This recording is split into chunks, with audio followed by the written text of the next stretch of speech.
Bonjour, alors je sais pas si vous savez, mais en France, chaque semaine, il y a 15 films qui sortent. Et 15, c'est beaucoup. Et la place, elle coûte 12 €. Du coup, parfois, on sait pas trop quoi voir le week-end. Moi, j'ai regardé les 5 films en une seule journée pour vous donner une petite review, un petit commentaire sur chacun de ces films. Donc, c'est des avis totalement subjectifs, totalement personnels, ça ne concerne que moi. L'idée, c'est simplement de vous aiguiller dans ce que vous pourriez voir ce week-end et ce qui vaut le coup, en fait, d'être vu et ce qui vaut moins le coup d'être vu, tout simplement. Donc, on commence avec le premier film que je suis allé voir hier à 9 h. C'était Rémi sans famille, réalisé par Antoine Boissé, adapté du roman Sans famille de Hector Malot avec Daniel Auteuil dans le rôle titre et un gamin dont on ne sait pas le nom, mais ce film est pas mal. En vrai, je sais pas s'il est pas mal parce que je vois énormément de bouses françaises, du coup je relativise extrêmement facilement, mais j'ai passé un assez agréable moment. Pour moi, ça m'a fait beaucoup penser à la saga Belle et Sébastien, et c'était bien, c'était mignon. Ça raconte l'histoire en fait de Rémi, qui n'a pas de famille, et qui est donc vendu au personnage de Daniel Auteuil, à un artiste ambulant, qui se rend compte que Rémi a un don pour chanter. Et il décide, hé mon petit gars, toi tu sais chanter, on va se faire un maximum de bif toi et moi. Et donc c'est les aventures de Daniel Auteuil et du gamin qui s'en vont vivre des choses merveilleuses avec une chienne adorable et un petit singe qui porte un chapeau. On va pas se mentir, ce film ne casse pas 3 pattes à un canard. C'est pas le chef-d'œuvre du siècle, mais il est quand même sympathique. Surtout qu'on a Daniel Auteuil qui est un putain d'acteur. Je trouve on l'oublie, il a quand même gagné le César pour Manon de Florette. Manon des Sources et Jean de Florette, voyons. Donc, si vous avez des enfants, vous pouvez aller leur montrer ce film parce qu'il est vraiment sympathique. Ça émerveillera petits et grands. Je trouve que c'est aussi agréable à regarder à n'importe quel âge. C'est pas trop gnangnan, c'est pas trop mimi, c'est pas trop cucu. Et il y a quand même une belle intrigue avec des émotions assez fortes. J'ai pas envie de vous spoiler, mais il y a des choses un petit peu tristes. Par contre, si vous êtes avec des potes et que vous voulez vous marrer un bon coup en mangeant des bières, bah c'est pas tellement le film à voir. Le deuxième film que je suis allé voir, c'est Spider-Man New Generation. Putain, je sais pas, j'aime bien mon accent, mais il est pas bien non plus quoi. Un film réalisé par 3 réalisateurs dont j'ai plus le nom en tête, mais par contre qui a été écrit par Phil Lord et Christopher Miller. Et ces deux mecs, c'est les mecs qui ont réalisé 21 Jump Street, 22 Jump Street. Ben putain, ce film Spider-Man New Generation, bah c'est de la balle. Alors c'est un film d'animation. Il y a une animation assez particulière. Ça mêle 2D et 3D et c'est fondamentalement intégré dans le côté comics. Si vous n'aimez pas ce genre de visuel, n'allez pas le voir parce que c'est ça pendant tout le film. Le film raconte l'histoire de Miles Morales, un mec qui vit une vie assez normale en fait, dans un monde où il y a un Spider-Man qui est interprété donc par Peter Parker et c'est le seul Spider-Man au monde. Le truc c'est que Miles il va se faire mordre par une araignée radioactive et devenir un nouveau Spider-Man. Et en fait il y a toute une série de péripéties qui fait qu'il y a plein d'univers parallèles qui sont regroupés dans un seul univers. Donc t'as plein de Spider-Man différents et l'intérêt du film c'est de pouvoir renvoyer tous les Spider-Man dans leurs univers respectifs. Donc ce film, on a une direction artistique absolument géniale, avec une réalisation aux petits oignons. On a également un scénario vraiment chouette, vraiment très drôle. Et pour moi, un petit peu ce scénario, c'est un dos d'honneur que font Christopher Miller et Phil Lord au gros studio, en leur disant vos personnages, ils sont bien dans des univers étendus de malades, mais ils sont également cool pour des petits films pépites. Et si vous foncez le voir, et vous de toute façon vous devez foncer le voir, restez vraiment jusqu'à la fin, mais pas après le pré-générique, vraiment à la toute fin du vrai générique. Et une petite surprise pour les gros fans de Spider-Man et les gros fans de mèmes qui m'a fait énormément rire. Donc vraiment restez jusqu'à la fin. Le troisième film, ça a été Mortal Engines. Déjà, j'ai vu l'affiche, j'avais pas vu les bandes annonces, et j'avais vu par les producteurs du Seigneur des Anneaux et du Hobbit. Et généralement, quand les affiches disent par les producteurs d'eux, ça veut dire qu'ils rattachent la saga à d'autres sagas qui ont marché, mais il n'y a pas vraiment de rapport entre les deux. Sauf que là, il y a un vrai rapport parce que le film a été coécrit par Peter Jackson. J'attendais vraiment rien de ce film, en me disant que ça allait être hyper médiocre, surtout quand j'ai appris que le film était adapté du premier tome d'une saga qui s'appelle Tom et Esther. Et je me suis dit, ça va être une énorme saga pour jeunes adultes. Je la sentais un petit peu venir.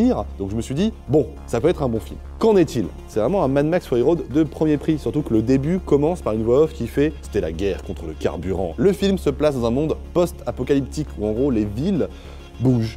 Voilà, donc en gros on a Londres qui est comme une énorme voiture, on a plein de petits villages qui sont comme des énormes voitures mais plus petites que Londres et qui font des marchandages entre eux, et Londres essaie de capturer un maximum de villes pour récupérer des habitants, avoir plus d'habitants dans sa ville, mais également récupérer la ferraille présente dans les villes qui capturent et nourrir la bête et la voiture en tant que carburant. Et dans tout ça, on a un bordel monstre avec Hugo Weaving qui joue un méchant, Esther, donc l'héroïne qui veut tuer Hugo Weaving parce qu'il a tué sa mère étant enfant, et on a un mec, Tom, qui est joué par Robert Sheehan, qui joue Nathan dans Misfits, qui est un putain d'acteur. Tom et Esther vont être envoyés dans plein de péripéties diverses et variées et vont essayer en fait de sauver le monde. C'est cool, c'est sympa à voir, c'est hyper prévisible, on connaît la fin dès qu'on rentre dans la salle, mais franchement c'est hyper beau. C'est beau un petit peu comme les Animaux Fantastiques, mais bizarrement à la fin je me suis ressenti un petit peu comme dans le film Warcraft. C'était pareil, c'était hyper beau, c'était assez médiocre, on savait totalement la fin dès le début, mais j'avais envie de savoir la suite. Et à la fin de Mortal Engines, j'ai envie de savoir la suite. Donc c'est sympathique, ça casse pas 3 pattes à un canard, mais c'est pas non plus une catastrophe. Le quatrième film de la journée, c'est Une affaire de famille de Koreeda, qui a gagné la Palme de 2018,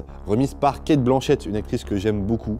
Voilà, j'adore cette femme. Vous pouvez juste délivrer mon amour pour Cate Blanchett, c'est une grande femme. Sinon, le film est hyper bien. La Palme d'Or, ça prouve que c'est un assez bon film. L'histoire, en fait, c'est le portrait d'une famille qui va recueillir une petite fille qui est battue par ses parents, mais de manière clandestine. On découvre en fait cette famille qui survit comme elle peut en volant par-ci par-là, et c'est magnifique. Je trouve que le cinéma asiatique a vraiment un don pour mettre en scène les gens ensemble. Plutôt que faire des chants contre chants banals, on a parfois des plans hyper fixes qui durent hyper longtemps. Les personnages sont calés de dos, de 3/4, etc. de manière à faire un portrait juste magnifique. Alors pour ceux qui ne sont pas tellement habitués au format Cannes, je déteste ce terme, mais les gens, voilà, ce format un peu film d'auteur qui prend son temps, ça risque de vous ennuyer grave. Mais si vous êtes habitué, si vous aimez découvrir ces petites pépites un petit peu sociales, foncez. Pour moi, c'est une boule d'émotion. Petit aparté, parce qu'en fait, j'ai appris qu'il y avait des exploitants et des distributeurs qui s'étaient engagés à diffuser ce film sur 4 semaines consécutives. Et je trouve ça génial, parce qu'un film, c'est pas un truc éphémère qui doit durer une semaine, qui doit être rentabilisé en un week-end. Voilà, petit big up à ces gens qui ont fait ça. Ils verront pas cette vidéo, mais je tenais quand même à le dire. Le 5e film, il était 20 h, j'étais un petit peu fatigué, donc j'ai pris un film, on va dire, pose son cerveau à l'entrée de la salle, Hunter Killer avec Gerard Butler et Gary Oldman. Et c'était Hunter Killer avec Gerard Butler. Et Gary Oldman, je pense que ça parle de soi-même, c'est un sous-marin, ils doivent sauver le président russe. Regardez la bande-annonce, c'est des trucs qui explosent. Ah mon Dieu, on doit éviter une 3e guerre mondiale. N'allez pas voir ça en salle, ne payez pas 12 € pour voir ce film, pas parce que vous ne devez pas voir ce film. Le cinéma n'est pas la bonne condition pour voir ce film. Ce film, il mérite d'être vu sur votre téloche, avec une pizza, avec des bières, des potes, en train de vous marrer. Ça me rappelle beaucoup un autre film, c'est En eau trouble avec Jason Statham, qui se prenait vraiment pas au sérieux pour le coup. Mais là, ils se prennent vraiment énormément au sérieux, c'est juste hilarant. Trouvez-le sur internet si vous voyez ce que je veux dire. C'est si drôle, putain. J'ai vraiment perdu 2 heures de ma vie sur ça. Faut vraiment que je me trouve un vrai métier. Et voilà, c'est terminé. 5 films en une journée. Mon coup de cœur qu'il faut à tout prix aller voir, c'est Spider-Man New Generation. Si vous voulez un autre film pour vous détendre, je vous conseille Mortal Engines, vraiment comme les gâteaux du Carrefour. C'est pas aussi bon qu'un Pépito, mais ça fait le taf. C'est ça que je vous conseille. On garde l'enthousiasme. Merci beaucoup d'avoir regardé cette vidéo. J'espère au moins qu'elle vous aura plu. Si cette partie vous a plu, vous pouvez lâcher un commentaire pour le référencement, mettre également un pouce en l'air. Ça nous aide énormément et ça prend 1 seconde et c'est totalement gratuit. Vous pouvez nous rejoindre sur tous les réseaux, donc Twitter, Facebook, Instagram, MySpace, LinkedIn, tout est dans la description. Vous aurez des news des fanatiques partout où vous allez. On va vous harceler, vous n'allez pas comprendre. Il y a également un Tipeee qui est ouvert. C'est 1 € à donner pour nous soutenir à produire de nouveaux contenus comme ça de très bonne qualité avec un présentateur qui parle beaucoup trop vite. Vous pouvez également lâcher donc 1 €. Et puis c'est tout. Je pense que j'ai terminé. Non? Passez de très bonnes fêtes. À très vite, je l'espère. Tchou!